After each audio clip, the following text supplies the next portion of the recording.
ఓం శాంతి 22/4/2025 మధురమైన పిల్లలు, ఇది మీ అతి అమూల్యమైన సమయం.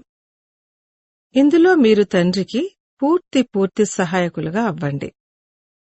సహాయకులైన పిల్లలే ఉన్నత పదవిని పొందుతారు. ప్రశ్న: సేవాదారులైన పిల్లలు ఎటువంటి సాకులు చెప్పడానికి వీల్లేదు. జవాబు: బాబా, ఇక్కడ వేడిగా ఉంది, ఇక్కడ చలిగా ఉంది, అందుకే మేము సేవ చెయ్యలేము అని సేవాదారులైన పిల్లలు ఇటువంటి సాకులు చెప్పలేరు. కొద్దిగా వేడిగా ఉన్నా లేక చలిగా ఉన్నా నాజూగ్గా అవ్వకూడదు. మేము అసలు సహించలేము అన్నట్లు ఉండకూడదు. ఈ దుఃఖధామంలో దుఃఖము, సుఖము, వేడి, చలి, నిందా, స్తుతి అన్నింటినీ సహనం చెయ్యాలి. సాకులు చెప్పకూడదు. పాట: ఓర్పు వహించు ఓ మానవుడా. ఓం శాంతి. సుఖము మరియు దుఃఖము అని వేటిని అంటారు అనేది పిల్లలకి తెలుసు.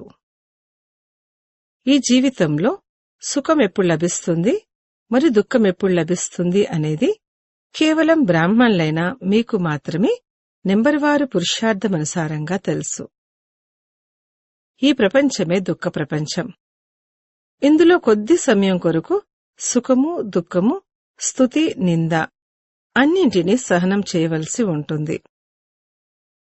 వీటన్నింటినీ దాటివేయాలి. ఎవరికైనా కొద్దిగా వేడిగా అనిపిస్తే మేము చల్లదనం ఉన్న స్థానంలో ఉంటాము అని అంటారు. ఇప్పుడు పిల్లలైతే వేడిలోనైనా లేక చలిలోనైనా సేవ చెయ్యాలి కదా. ఈ సమయంలో కొద్దో గొప్పో ఈ దుఃఖం ఉన్నా కాని ఇది కొత్త విషయమేమీ కాదు. ఇది ఉన్నదే దుఃఖధామం. ఇప్పుడు పిల్లలైన మీరు సుఖధామంలోకి వెళ్లేందుకు పూర్తి పురుషార్థం చెయ్యాలి. ఇది మీ అతి అమూల్యమైన సమయం. ఇందులో సాకులు నడవవు. బాబా సేవాదారులైన పిల్లల కోసం చెప్తున్నారు. ఎవరికైతే సేవ చెయ్యడం తెలియదో వారు దేనికి పనికిరారు. ఇక్కడికి తండ్రి కేవలం భారత్ను మాత్రమే కాకుండా పూర్తి విశ్వాన్ని సుఖధామంగా తయారు చేయడానికి వచ్చారు. కావున బ్రాహ్మణ పిల్లలే తండ్రికి సహాయకులుగా అవ్వాలి. తండ్రి వచ్చారు కావున వారి మతంపై నడవాలి. ఒకప్పుడు స్వర్గంగా ఉన్న భారత్ ఇప్పుడు నరకంగా ఉంది. దీన్ని మళ్లీ స్వర్గంగా చెయ్యాలి. ఇది కూడా ఇప్పుడే తెలిసింది. సత్యయుగంలో ఈ పవిత్ర రాజుల రాజ్యం ఉండేది. చాలా సుఖంగా ఉండేవారు. తర్వాత అపవిత్ర రాజులు కూడా తయారవుతారు. ఈశ్వరార్థం దానపుణ్యాలు చేయటం వల్ల వారు తయారవుతారు. వారికి కూడా శక్తి లభిస్తుంది. ఇప్పుడు ఉన్నదే ప్రజారాజ్యము. కాని వీరెవ్వరూ భారత్ యొక్క సేవ చెయ్యలేరు. భారత్ యొక్క సేవను మరియు విశ్వమంతటి సేవను ఒక్క అనంతమైన తండ్రి మాత్రమే చేస్తారు. ఇప్పుడు తండ్రి పిల్లలకి చెప్తున్నారు, మధురమైన పిల్లలు, ఇప్పుడు నాతో పాటు నాకు సహాయకులుగా అవ్వండి. ఎంత ప్రేమగా అర్థం చేయిస్తున్నారు. దేహీ అభిమానులైన పిల్లలు అర్థం చేసుకుంటారు. దేహాభిమానులు ఏం సాయం చేయగలరు? ఎందుకంటే వారు మాయా సంకల్లలో చిక్కుకుని ఉన్నారు. ఇప్పుడు తండ్రి డైరెక్షన్ ఇచ్చారు. అందరినీ మాయా సంకెళ్ల నుండి మరియు గురువుల సంకెళ్ల నుండి విడిపించండి. ఇదే మీ వ్యాపారము.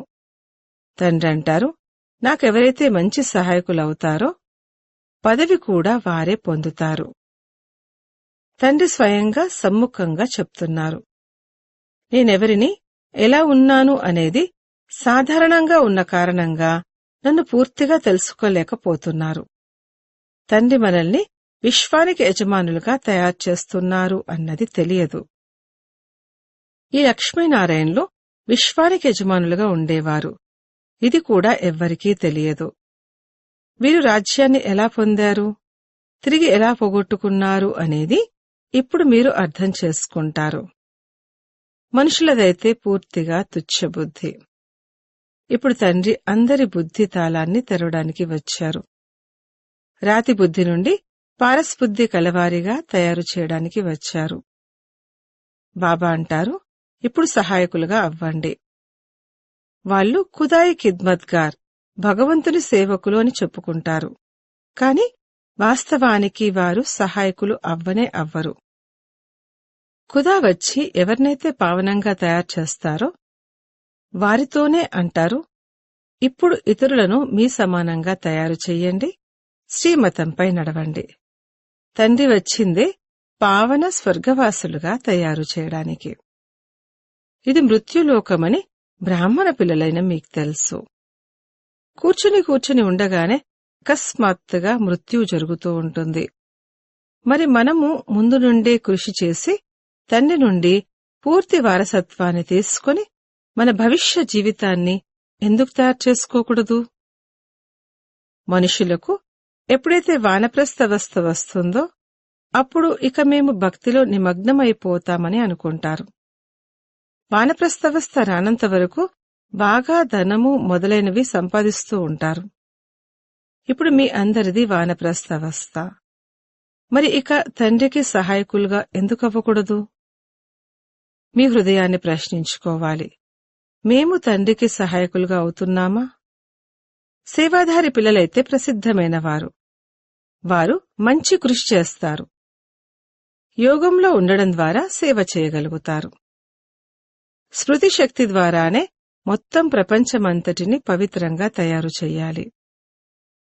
మొత్తం విశ్వమంతటిని పావనంగా తయారు చేయడానికి మీరు నిమిత్తమయ్యారు. మీకోసం మరి పవిత్ర ప్రపంచం కూడా తప్పకుండా కావాలి. అందుకే పెద్ద ప్రపంచం యొక్క వినాశనం జరగబోతుంది. ఇప్పుడు అందరికీ ఇదే తెలియచేస్తూ ఉండండి. దేహాభిమానాన్ని వదిలేయండి. ఒక్క తండ్రినే స్మృతి చెయ్యండి. వారే పతిత పావనుడు. అందరూ స్మృతి కూడా వారినే చేస్తారు.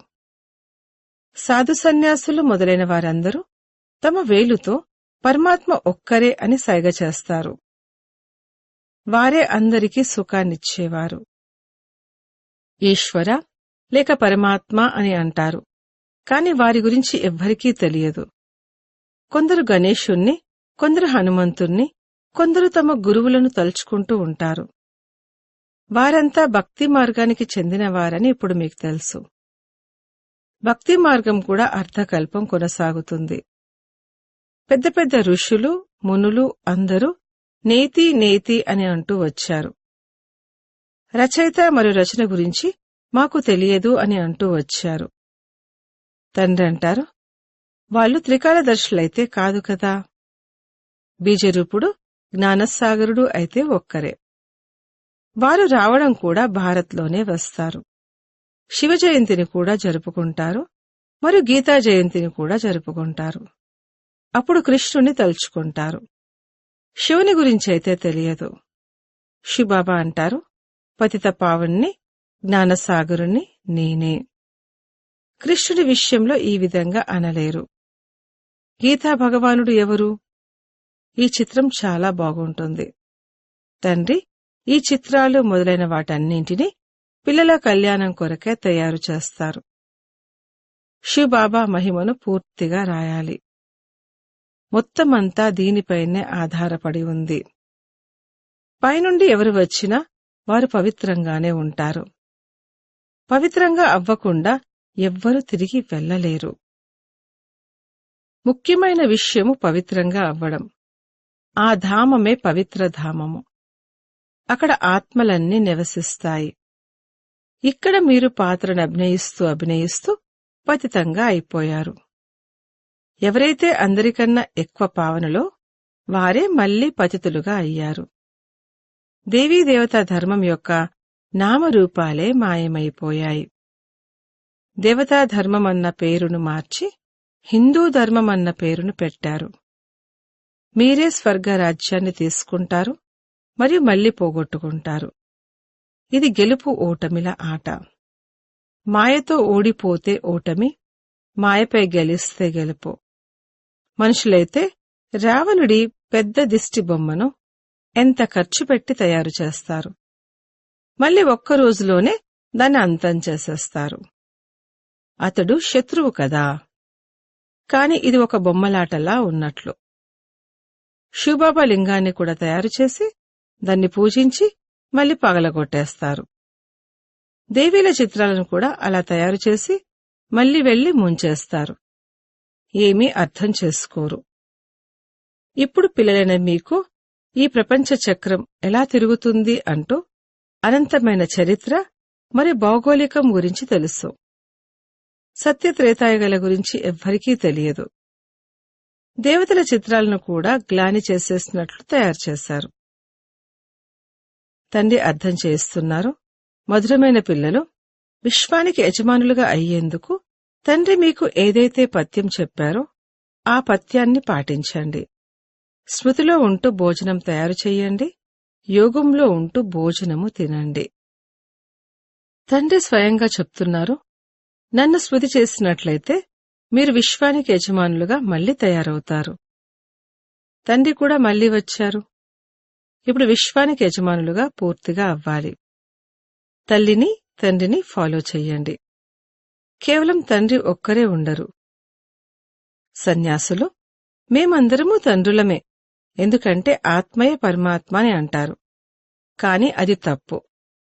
ఇక్కడ తల్లి తండ్రి ఇరువురు పురుషార్థం చేస్తారు. తల్లిని తండ్రిని ఫాలో చెయ్యండి. ఈ మాట కూడా ఇక్కడిదే.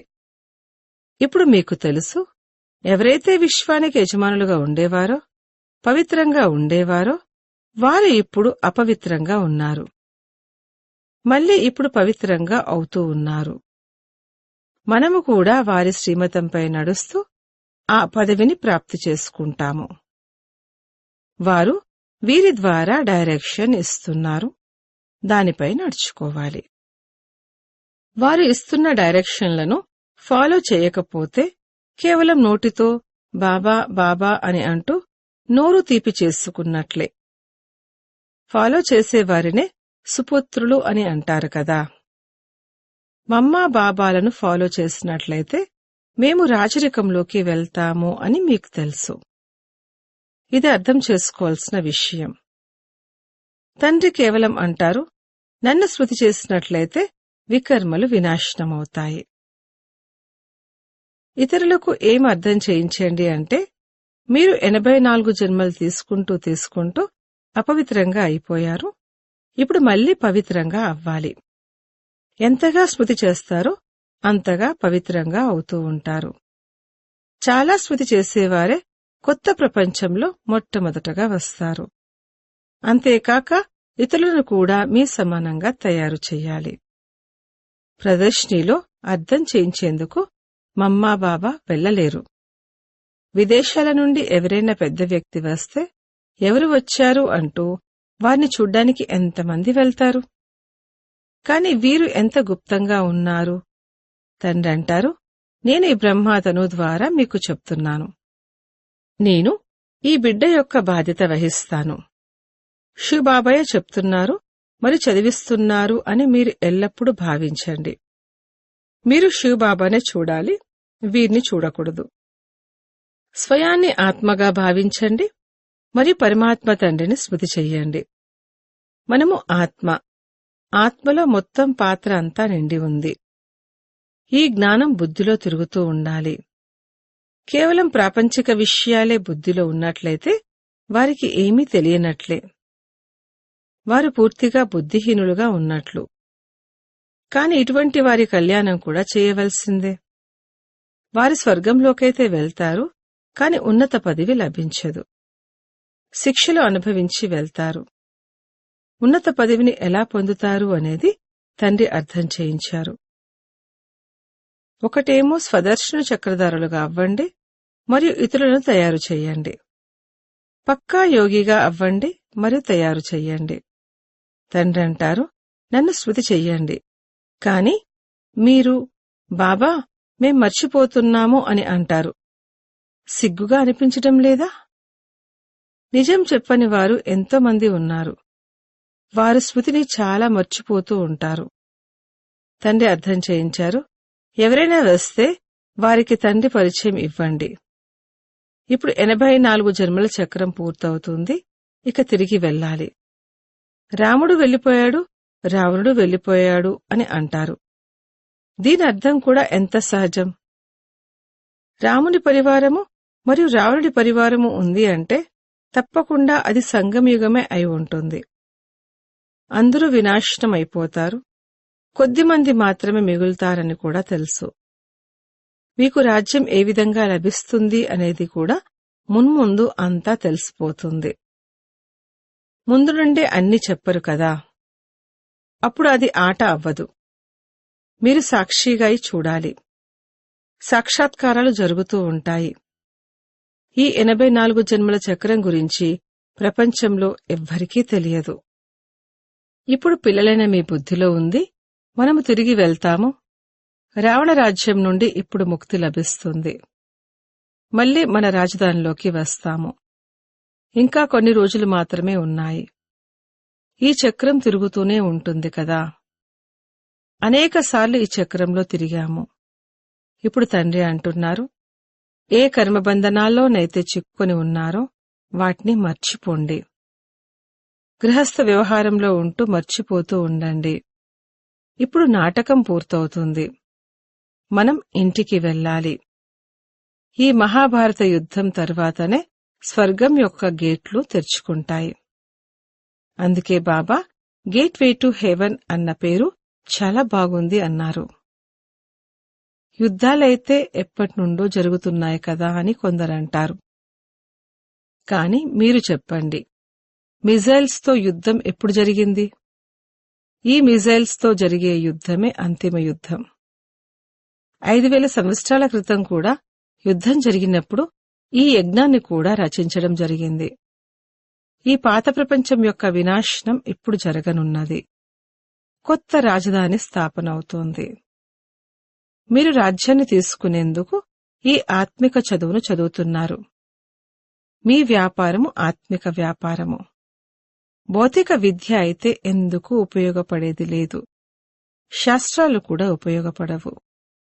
మరి ఈ వ్యాపారంలో ఎందుకు నిమగ్నమవ్వకూడదు? తండ్రైతే విశ్వానికి యజమానులుగా తయారు చేస్తారు. ఏ చదువులో నిమగ్నమవ్వాలి అని ఆలోచించాలి. వారైతే కొన్ని డిగ్రీలు పొందేందుకు చదువుతూ ఉంటారు. మీరైతే రాజ్యాన్ని పొందేందుకు చదువుతున్నారు. ఎంతగా రాత్రికి పగలుకు ఉన్నంత తేడా ఉంది. ఆ చదువు చదవడం ద్వారా కనీసము శనగలు కూడా దొరుకుతాయో లేదో తెలియదు. ఎవరైనా శరీరం వదిలేస్తే ఆ శనగలు కూడా పోతాయి. ఈ సంపాదనైతే మీతో పాటు వస్తుంది. మృత్యువైతే తలపై నిలబడి ఉంది. ముందు మనం మన పూర్తి సంపాదన చేసుకోవాలి. ఈ సంపాదన చేసుకుంటూ ఉండగా ప్రపంచమే వినాశనమైపోతుంది. మీ చదువు పూర్తయిన తరువాతనే వినాశనమవుతుంది. మనుష్య మాత్రులు ఎవరైతే ఉన్నారో వారందరి పిడికిల్లో ఉన్నది శనగలు మాత్రమే. వాటినే కోతిలా పట్టుకుని కూర్చున్నారు. ఇప్పుడు మీరు రత్నాలను తీసుకుంటున్నారు. ఈ శనగల పట్ల మమకారాన్ని వదలండి. ఎప్పుడైతే బాగా అర్థం చేసుకుంటారో అప్పుడు ఈ పిడికిల్లోని శనగలు వదిలేస్తారు. ఇవన్నీ బూడిదగా అయిపోనున్నాయి. అచ్చా, మధురాతి మధురమైన సికిలదే పిల్లలకు మాతాపితా బాప్దాదాల ప్రియ స్మృతులు మరియు గుడ్ మార్నింగ్. ఆత్మిక పిల్లలకు ఆత్మిక తండ్రి నమస్తే. ధారణ కొరకు ముఖ్య సారము. 1. ఆత్మిక చదువును చదువుకోవాలి మరియు చదివించాలి. అవినాశీ జ్ఞానరత్నాలతో మీ పిడికల్ని నింపుకోవాలి. శనగల వెనక సమయాన్ని వృధా చేసుకోకూడదు. 2. ఇప్పుడు నాటకం పూర్తి కానున్నది, కావున స్వయాన్ని కర్మబంధనాల నుండి ముక్తులుగా చేసుకోవాలి. స్వదర్శన చక్రధారులుగా అవ్వాలి మరియు తయారు చెయ్యాలి. తల్లిని మరియు తండ్రిని ఫాలో చేసి రాజ్య పదవికి అధికారులుగా అవ్వాలి. వరదానము: సంకల్పాల్ని కూడా చెక్ చేసుకుని వ్యర్థ ఖాతాను సమాప్తం చేసే శ్రేష్ఠ సేవాధారీ భవ. ఎవరిదైతే ప్రతి సంకల్పం శక్తిశాలియో వారే శ్రేష్ఠ సేవాధారి. ఒక్క సంకల్పం కూడా ఎక్కడ వ్యర్థంగా పోరాదు. ఎందుకంటే సేవాదారి అనగా విశ్వమనే స్టేజిపై యాక్టింగ్ చేసేవారు. మొత్తం విశ్వమంతా మిమ్మల్ని కాపీ చేస్తుంది. ఒకవేళ మీరు ఒక్క సంకల్పాన్ని వ్యర్థం చేస్తే అది కేవలం మీ కొరకే వ్యర్థం చేసుకున్నట్లు కాదు, కాని అనేకులకు నిమిత్తమైనట్లు. అందుకే ఇప్పుడు వ్యర్థం ఖాతాను సమాప్తం చేసి శ్రేష్ఠ సేవాధారిగా అవ్వండి. స్లోగన్: సేవా వాయుమండలంతో పాటు అనంతమైన వైరాగ్యవృత్తితో కూడిన వాయుమండలాన్ని తయారు చేయండి. అవ్యక్త సూచనలు: కంబైన్డ్ రూపపు స్మృతి ద్వారా సదా విజయీలుగా అవ్వండి. సంగమయుగమున్నదే కంబైన్డ్గా ఉండే యుగం. తండ్రి నుండి వేరు అవ్వలేరు. మీరు సదాకాలికం కొరకు సహచరులు. సదా తండ్రితో పాటు ఉండడం అనగా సదా సంతుష్టంగా ఉండడం. తండ్రి మరియు మీరు సదా కంబైన్డ్గా ఉన్నట్లయితే కంబైన్డ్గా ఉన్న శక్తి చాలా గొప్పది. ఒక్క కార్యానికి బదులుగా 1000 కార్యాలను చెయ్యగలరు. ఎందుకంటే 1000 భుజాలు కల తండ్రి మీతో పాటు ఉన్నారు. ఓం శాంతి.